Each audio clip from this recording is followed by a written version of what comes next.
Hello and welcome to Reality Under Attack. Just how serious is the deepfake threat?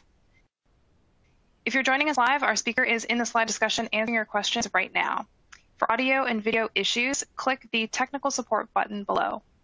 I'd now like to turn it over to Alyssa Miller for the presentation. Well, hello, everybody. I am Alyssa Miller, a hacker and application security advocate. And as you mentioned, we're talking all about deepfakes today. So to get things started, what I want to do is I want to take you on a journey. And it's a journey of both sight and sound.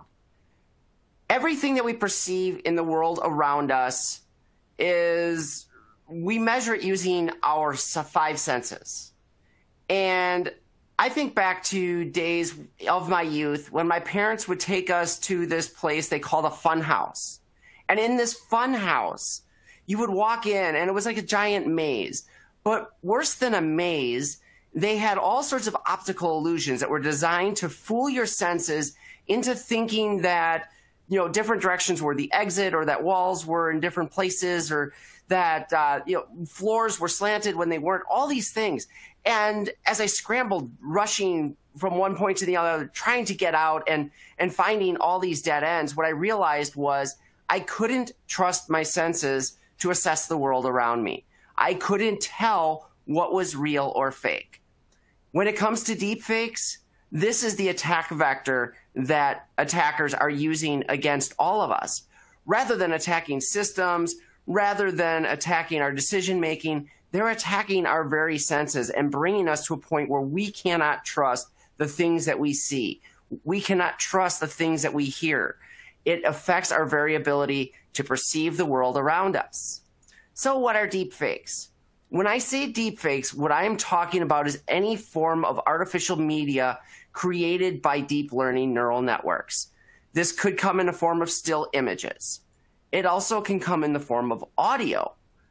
And most commonly, the one that a lot of us associate with when we hear the term deepfake is we think of video. And this video here that was created a while back as Steve Buscemi is a pretty common one that many of you may have seen before. So where did deepfakes begin? Deepfakes began back in 2017. And actually, they began a little sooner than that as part of a research project. But that research was released in 2017. And shortly thereafter, activity started popping up on Reddit.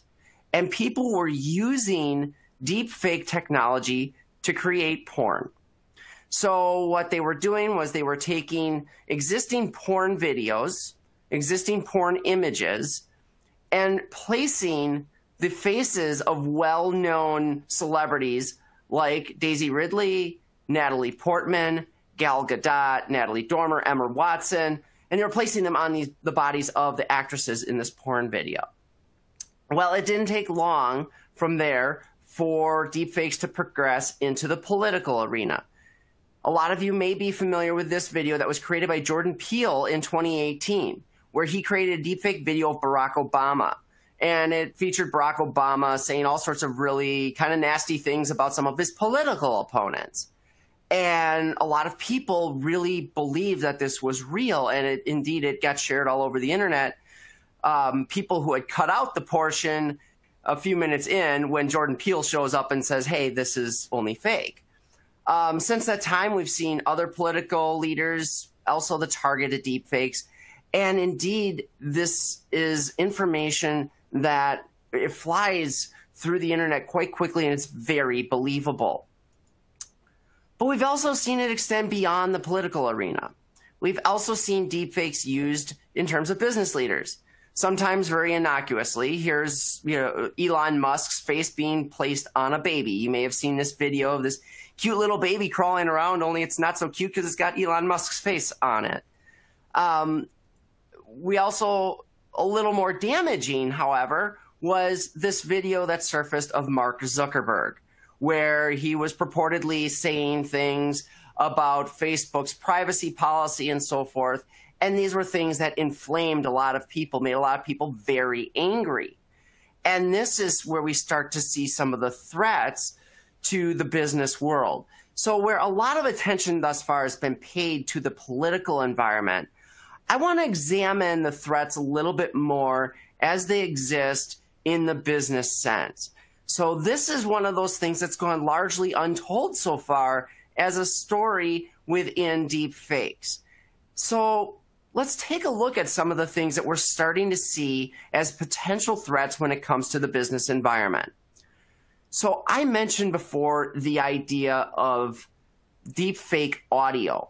So we all think about video when we think about deepfakes, but deepfake audio is becoming increasingly commonplace now as well. There's a number of vendors who offer this as a service. And indeed, in 2019, there was a reported social engineering attack against a UK-based energy company where the CEO wired 220 million euros to attackers because the attackers purportedly used deepfake audio to convince him that it was the president of the parent organization contacting him with instructions on a wire transfer that needed to be made immediately. Now, some people have disputed whether that's really the case. It's impossible for us to know for sure if this was deepfake audio, but that's what's suspected. And quite honestly, the chances of this actually occurring are pretty strong. When we think about what social engineers are able to do today in terms of social engineering without faking the voices of a person that's familiar to their target, imagine how much more effective that would be. But there was other threats as well. When we think about still images and we think about video, think about the possibility of using those images, those media for extortion. Now, I bring up here the case of Jeff Bezos and his extortion case, which, yes, in reality, I have not heard any suggestion that that was anything other than those were real images that were used to extort him. But it's not far of a leap to see where a deepfake image or a deepfake video could potentially be leveraged in this case. It doesn't take a whole lot of time for that media to be out there for it to have a very damaging effect on the business that that person is leading or even on their very marriage. And so it's not about, yeah, maybe we can prove that it was a deep fake later after it's been released, but that threat of ruining their image and not being able to repair their image, that's real, and it could still be used to leverage them into making bad decisions or doing things on behalf of the attackers. But when I talk threats to business, there's another perspective I like to talk about, and it's what I call outsider trading. Now, we all understand, hopefully, what insider trading is, where someone inside an organization uses their knowledge of events within that organization and how those events will affect stock price to make stock purchases or stock sales that will benefit them in the long run. But now imagine this scenario. Imagine a case where Tesla's getting ready to launch their newest model. And the night before that launch, a video surfaces of Elon Musk talking to his investors about how there's problems with the line and the vehicle is going to have issues or it's going to be delayed or whatever, something very negative about the launch. Well, of course, what's going to happen when the markets open the next morning is their stock is going to drop significantly. And now that attacker can buy up that stock. And then when the news comes out that this was just a deep fake, the launch goes as planned, Elon Musk stands on stage with his sledgehammer smashing windows or whatever he's going to do, the stock price recovers and that attacker's able to sell off that stock. And now they've made a tidy little profit without having to have any insider information at all. But that threat gets bigger. If I can use that type of technology to impact an organization the size of Tesla, what could I do to a complete financial market?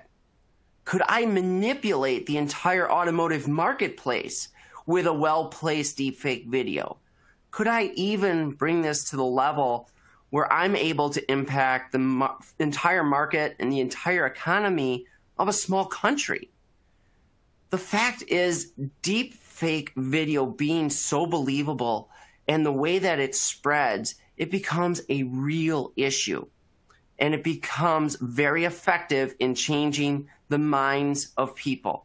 And so we will talk a little bit more about that in a little bit, but I want to take a step back. How serious is this really? Is this something that, is this threat really as bad as it's been made out to be? There's been, as I said, a lot of activity, especially in the political arena. People have talked about how horrible this could be in terms of voter manipulation. They have talked about how this could be leveraged to manipulate and potentially even start wars. But really, is it so real? Is that threat so imminent? Let's start by taking a look at how deepfakes are created. And to do that, we need to understand this concept of a generative adversarial network, or a GAN. GANs are what have been traditionally used to create deepfakes. Now, pay attention to that name, because that name kind of describes exactly what a GAN is. It's generative. It's going to create something that doesn't exist. It's adversarial in that you have two neural networks that are competing against each other to ultimately produce this media. They are working in an adversarial fashion. And then, of course, it's their network together. These two neural networks are working together to create this media. So how this works is you have this first neural network, which is called the generator. And the generator's job is just to create the media. On the flip side, you have the discriminator. The discriminator's job is to look at the media that the generator creates and determine how realistic it appears to be. Now, what we do is we're going to take training sets. And in reality, I show one here where there's actually two training sets that we leverage. We leverage a training set that is the subject, or the person that we are trying to create in this fake video. And we also do the target, the person who we're trying to replace. So where I have a video, for instance, and I need to replace an actor with Barack Obama, I will train both on Barack Obama's face and the actor. Then I feed that target media. So that media created with an actor, I feed it into the generator. And frame by frame, the generator goes through and it attempts to replace the face of that actor with Barack Obama.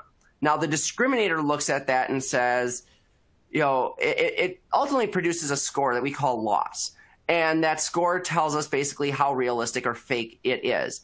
And if the results are acceptable, it passes that frame into the video, and that becomes our video. If it's not, it feeds that information back to the generator. It updates the model that the generator is using to create these images, such that the generator continues to learn from the discriminator and learns how to get better and better. And you have this endless cycle where these two networks working against each other are also kind of working together. Now, I've oversimplified that. It's a far more complex process than that, but that makes it pretty easy to understand just for purposes of our talk today. Now, how do we produce these? What's available in the consumer market? Well, there's a couple of different solutions out there that consumers can access today. The first was this app called Fake App. Now, it's still available, maybe. It's out there on the open source market, but unfortunately, a lot of the open source repos that you're going to see for it contain malware and other things. They were modified by people, and so I wouldn't recommend going and trying to download Fake App. FaceSwap is one that's more commonly used today. It's written in Python, it's widely maintained, it's continually updated. It is one of the most popular ways of creating deepfake video using a GAN. I've done some experimentation with it myself. It's very easy to install on a PC with a decently powerful GPU, and it can produce these videos. There's also a service for hire called Deepfakes Web. So yes, this is a website where you can log into the website, and for a fee, you're paying for their time in cloud compute.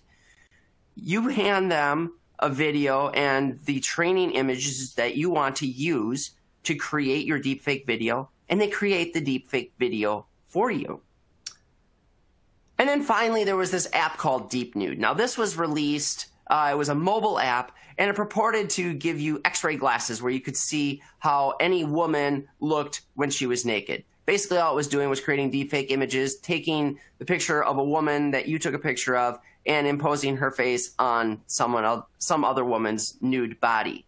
Thankfully, that app went away very quickly. There was a lot of backlash about it. It no longer exists. Some people supposedly claim to have the APK for it. Again, I wouldn't recommend downloading that.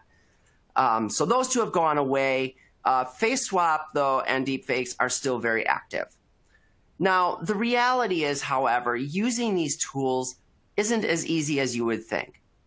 I have a PC that's pretty well built for this. I bought a dedicated GPU card. It's a very powerful NVIDIA. I went through hours and hours and hours of training. I spent 72 hours training my neural network to try to create a video deepfaking Alyssa Milano, who you see on the right, with over a video that I had created of myself. In the middle, you see the results. And the fact of the matter is, yeah, it's fun to watch and it looks good. But as you see this still image here, you can see it's pretty easy to tell that it's not real. There's issues with resolution and other things here. And indeed, this is what researchers are looking at when it comes to detecting deepfakes. There are a number of ways that researchers have found to detect deepfakes. The first is just general warping of faces. So essentially what's happening in these neural networks is they're trying to apply this training set of images to this other training set of images. And when you're trying to apply an image of one person with one shape and size face to a person with a very different shape and size in their face, there's just some warping and some distortion that occurs. Now, there was a research paper written on this in 2018, but very quickly GANs have gotten better and better, and this is not as much of an issue anymore. It's certainly not visually detectable anymore. So then researchers started looking at eye blinking, and they realized that in deepfake videos, the GANs weren't reproducing eye blinking very well. And so they were able to start identifying when they weren't frequent enough, or the velocity of the eyelids was not correct. However, as soon as that research was released, within months, we saw GANs getting much better at replacing or at duplicating eye blinking. Some of the more promising tech more recently that we're looking at in terms of research is this idea of behavioral analytics. How do people behave when they're delivering certain content, and being able to detect whether or not facial expressions and facial tics match up to the content that's being delivered in that video. Right now, researchers are saying they've got about 98% accuracy in using this behavioral detection technique. But things are changing. So where deepfakes traditionally have taken a great deal of time to train on both the subject and the target, what we're seeing now is deepfakes are starting to focus on how can I train once on the ability to just map out facial landmarks, and then take a single image and apply that and morph it based on those facial landmarks. And so that's what you see happening here in these couple images, where you see one image being applied to this facial mapping that's just normal facial recognition, and then being morphed to create that face in that alternate environment. This has given us almost real-time capability to create deepfakes. In fact, some of you may have heard of a plugin for Zoom and other video conferencing software called Avatarify. And what Avatarify does is it uses this approach to, in basically real time, create these deepfake images. So you can literally have Elon Musk join your Zoom conference and talk to you. Now, there's issues with this still. As I said, it's taking a single still image and trying to morph to the various facial mappings that happen frame by frame. Now, I don't have the ability to show you video today, but I can show you what this particular video looked like with the Mona Lisa when the head changed position. And if you watch this, you see the background shift. You see how things kind of morph. And the reality is, in real time, when you're watching this on video, that's very evident. And so it's still quite discernible. So researchers are looking at other things as well. Not only how do we detect deepfakes, but can we even prevent them from being created at all? And so in 2019, a research paper was released talking about this idea of adversarial perturbations. Basically what this is it's visually undetectable noise that is inserted into images of people that ultimately it breaks the facial recognition algorithms. And so you can see that here. The first row of images are just faces or facial images that haven't been treated. And from the green boxes, you can see that the facial recognition software very easily detects where the face is. The second row is what happens after those images have been treated with the perturbations. That digital noise is inserted, and suddenly you see all sorts of faces being detected, none of which are the correct face. And then that last row that you see there, that is the actual digital noise that was introduced into those images to help thwart that facial recognition library. So as you can see, there's a lot of promising technology here, both in terms of deepfakes and in terms of detecting them. The reality is, right now, deepfakes are still fairly difficult to produce at a level where they are ultra convincing. Most of the videos that you see that have been created have taken a significant amount of time to be created. You saw the results of what I created. That took a week to create that video. Just me with my computer. Now, obviously, with cloud compute and other technologies, that helps. But there's still a lot of manual effort that has to go into creating these. We also saw the Avatarify, something that's very scary, but it has its own limitations in that it's only working from one image. It has to morph that image. Yes, it's doing it in real time, but there are easy ways visually right now to detect that. And certainly, technologically, there will probably be ways as research continues. But it is improving. This technology is getting better and better, so how do we combat deepfakes? Well, the reality is when we talk about combating deepfakes, deepfakes are misinformation. And misinformation, despite all these technological advances we're making in detection, misinformation is a human problem that needs a human solution. When we talk about disinformation, disinformation is incredibly difficult to manage. It's incredibly difficult to dislodge it from someone's brain once it's there. It plays on our existing emotions, belief systems, and prejudices.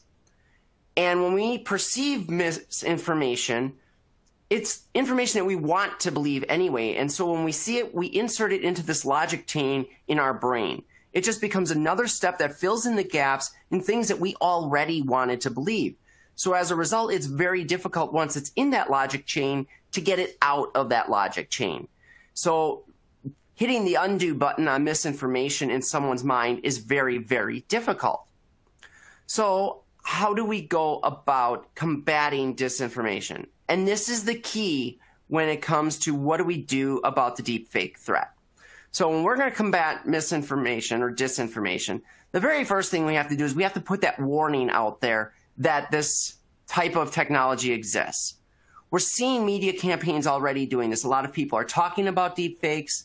Within the political arenas, we're starting to see politicians worldwide start to introduce legislation around this as it pertains to political discourse in particular. And that's what we need. We need people to be aware of it in advance, and that starts to fuel their critical thinking. But when deepfakes show up, or any form of disinformation shows up, we have to rebuke that misinformation. We need to repeatedly and reinforce that this information, this media that you're seeing is not real. This is difficult. For instance, in the United States, last year, we saw a video surface of Nancy Pelosi, who is a high-ranking official in the United States government. It was legitimate video that wasn't even deep-faked. The people had just slowed it down to the point that it made it look like she was inebriated at a State of the Union address that was being given by Donald Trump. It was reported very quickly that this was a fake video, that this was what happened. It was just, video that had been slowed down. And yet for weeks and weeks after, that video was being shared on conservative websites where it was being touted as real video, and people were getting very upset and raging about the fact that she was drunk at this address. So we have to keep reinforcing the reality that this is fake media. But even reinforcing it, as good as we are at that, is not enough. The step that we miss is we need to figure out how to replace that myth, that fake information, with our real facts in that logic chain in their brain that I talked about before. And to do that, we have to play into those same prejudices and values and so forth that was used to make that propaganda stick in their minds in the first place. And that's the difficulty. It's how do I craft this message in a way that I'm playing on those same motivations and that ultimately the truth will fit into that logic chain the same way that misinformation did. This is the step that we have to get better at in terms of the media, in terms of business, and so forth. So, when it comes to deepfakes, I'm going to leave you with a couple thoughts. First of all, here's some references to many of the materials that I used today, a lot of those different studies, a lot of resources that are out there available to you. But what should businesses do about this? So immediately, what you can do from a business perspective is start to minimize your channels of company communication. Now, a lot of companies have their official YouTube channels, Twitter channels, everything else. Keep those. Use those as you always would, but ensure that those are the sources of record for any information coming from your company so that when information is originating from other sites, people know immediately that that's not the right channel.